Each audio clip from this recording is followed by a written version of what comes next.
Une marque de maroquinerie de luxe fabriquée à 100% en Éthiopie.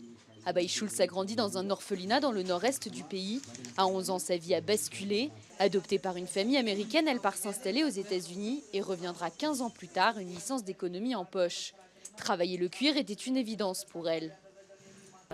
L'Éthiopie est l'une des plus grandes terres d'élevage en Afrique et se classe numéro 10 dans le monde. Donc je veux me concentrer sur des articles en cuir et j'ai effectué mes recherches sur les tanneries et les potentiels producteurs. Voilà comment je me suis retrouvée à créer une entreprise qui produit des sacs à main en cuir.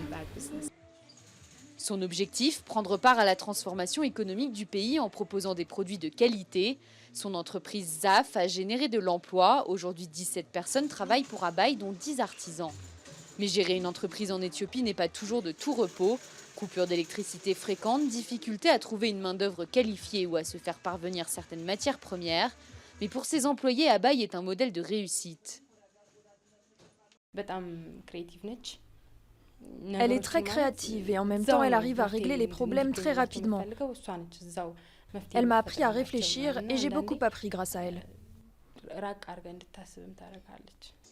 Des produits de qualité qui ont un coût, ces sacs sont vendus entre 70 et 700 $.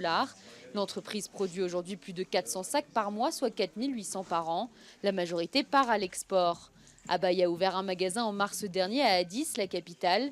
Aujourd'hui, les Éthiopiens font aussi partie de sa clientèle. Je suis très heureux que des produits de chez nous, faits dans notre pays, se vendent dans les pays occidentaux, en Europe et en Amérique. Cela génère des devises étrangères dans notre pays et en plus, cela encourage les entrepreneurs locaux.